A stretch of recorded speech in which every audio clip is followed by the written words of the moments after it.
Universidade de Leiria.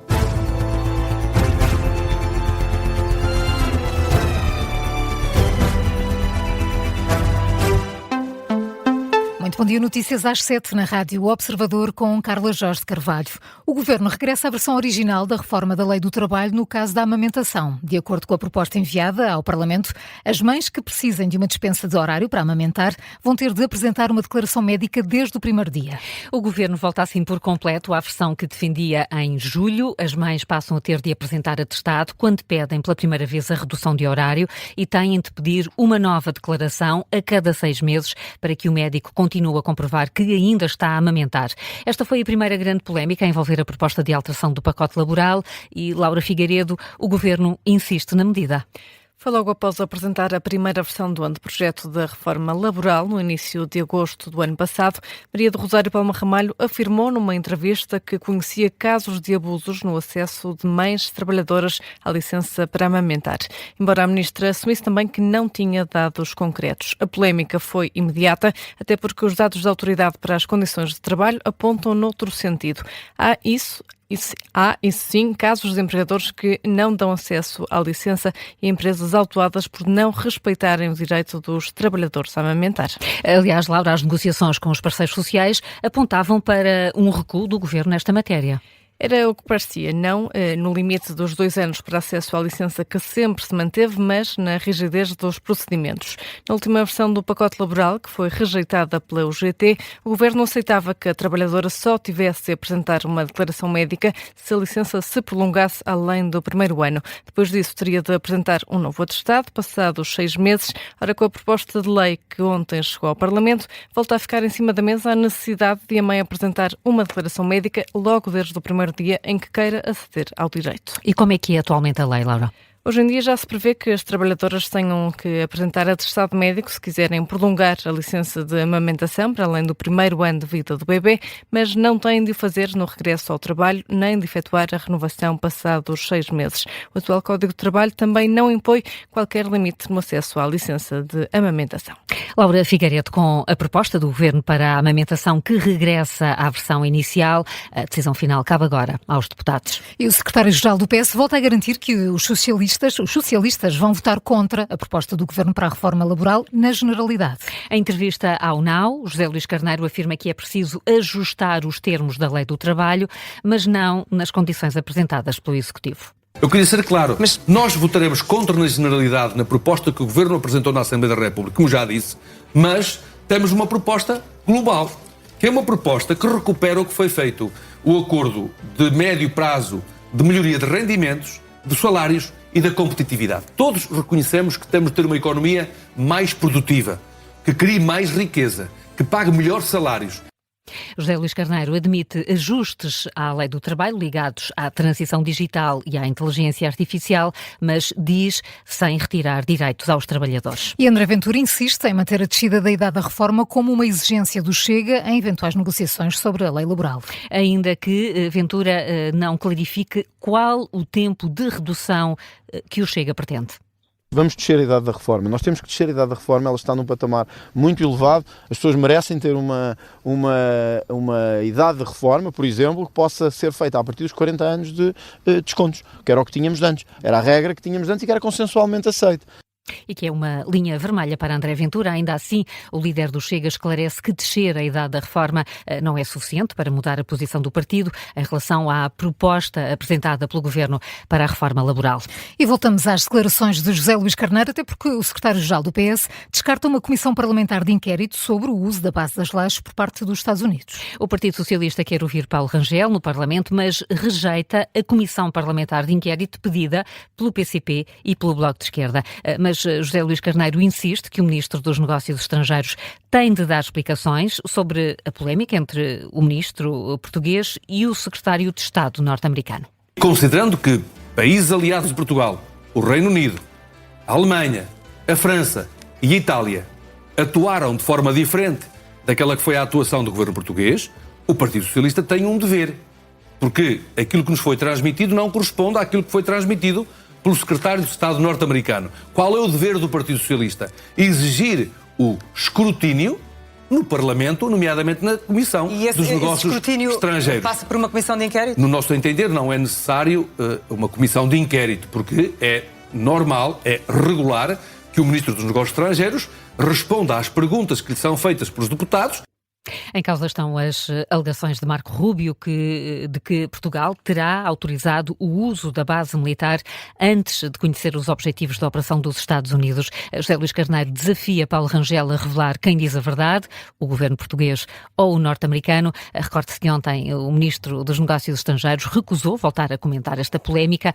Paulo Rangel diz ter sido muito claro e acusa o PS de lançar uma confusão sobre a posição portuguesa. O risco de pobreza em Portugal desceu pelo segundo ano consecutivo. Ainda assim, Carla, existem mais de 1.600.000 pessoas nesta condição. São dados do relatório Portugal, Balanço Social, referente ao ano passado e que vai ser hoje apresentado. O risco de pobreza desceu para 15,4%. Continua a trajetória de descida que começou em 2023. Martim Madeira, que mais detalhes nos apresenta este relatório? O documento revela que os grupos mais vulneráveis são os desempregados, as famílias monoparentais e indivíduos com menor escolaridade. O relatório explica também que entre 2014 e 2024 observou-se um aumento do rendimento disponível médio, que se traduziu num aumento do poder de compra. O documento indica ainda o valor do limiar da pobreza no ano de 2025, que está fixado nos 8.700 euros por ano, ou seja, cerca de 723 euros por mês. Quanto às regiões, a taxa de pobreza foi mais elevada no Alentejo, com 17,9%, e nos Açores, com 17,3%. Já a Grande Lisboa registou a taxa de pobreza mais baixa, nos 12,2%. Ainda dar ênfase à habitação e à saúde. Na habitação, 9,2% das pessoas consideradas pobres não tinham condições de manter a casa confortavelmente fresca no verão e 33,4% tinham despesas excessivas com a habitação. Já na saúde, cerca de 3 em cada 10 pessoas pobres não conseguiram aceder a consultas de medicina dentária. Martim, entrevistaste uma das autoras do relatório. O que nos diz Susana Peralta? Fala sobre o futuro, avisa que, tendo em conta o atual nível de inflação, é provável que os portugueses comecem a privar-se de algumas coisas. O rendimento real diminui por causa da inflação e, portanto, se calhar vais ver menos pessoas a responder que conseguem gastar algum dinheiro consigo próprio, menos pessoas a dizer que consomem proteínas todo dia em dias alternados, menos pessoas a dizer que têm capacidade económica para convidar amigos e conhecidos e familiares a casa para alguns eventos sociais pontuais. Já quanto à pobreza, explica que ainda não é possível antecipar o que se vai passar. Se houver uma contração da economia, é muito difícil que a pobreza não aumente.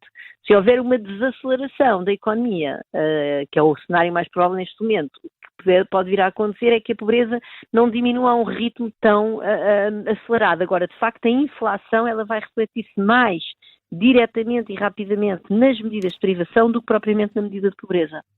Explicações de Susana Peralta sobre o risco de pobreza que desceu no ano de 2025.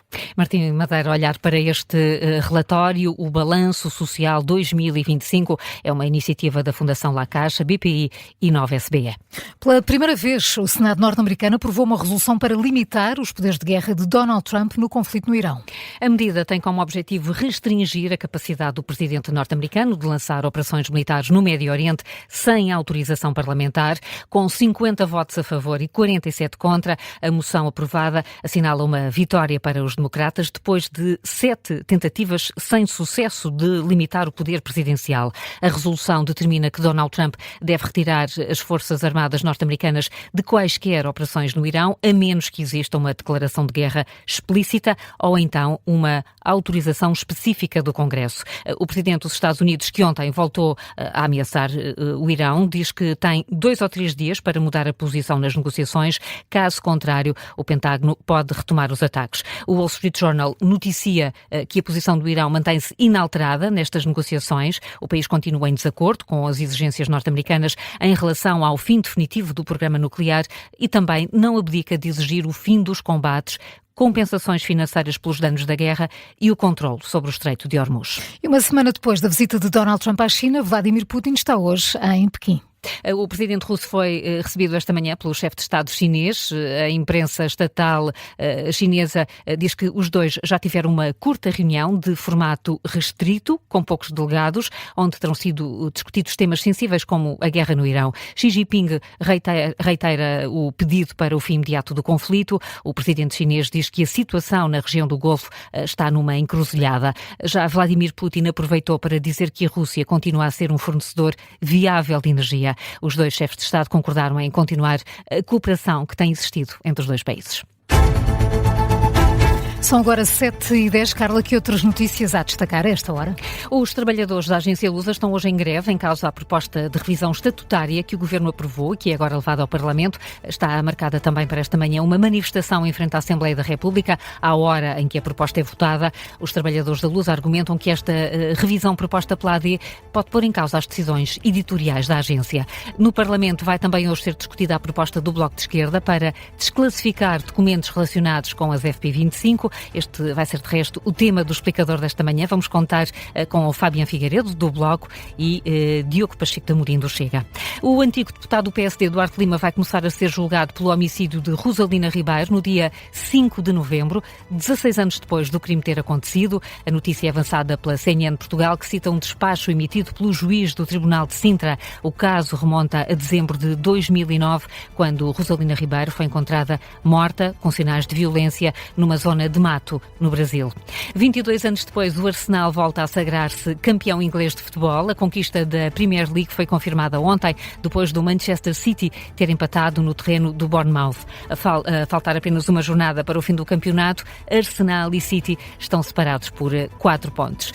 E já ouviram a música oficial de apoio a Portugal para o Mundial de Futebol? Já ouviram? Já. Então vamos ouvir outra vez. Paulo, a tua primeira vez, a segunda do Bruno. Enquanto for a fé, conduziu pulmão. Devo esclarecer que foi a terceira, porque ontem à tarde ouvi pela primeira vez aqui na rádio, foi o Ricardo Também Conceição. Pois foi. Também ouvi. E eu acho que muita gente ficou espantada. É, não? Uma desgraça nunca vem só. Paulo. Ainda não apanhei. Ainda não entrou. Ainda não entrou. Primeiro estranha-se. Vocês estão a perceber a letra? Portugal. Parece que dizem Portugal. Parece que dizem Portugal. Paulo, também não sejas assim. Não sejas quadrado. Bota de elástico. Pode dar sorte. Que entre ajuda num fato e que vale mais algo que uma recompensa. Sem perder a essência, cabeça fria para poder pensar nos passos que é preciso dar para a vitória ser o resultado. Eu não voltei, eu dei a volta por cima. Agora quero dar a volta. Paulo, nunca te vi tão atento a uma letra. Não sabes o que dizer, não é? Estás sem palavras. Eu vou já correr pôr a bandeira na janela. Estás aos saltinhos aqui no estúdio. Bandeira na janela, é o que Ia isto fazer merece. flip-flocks.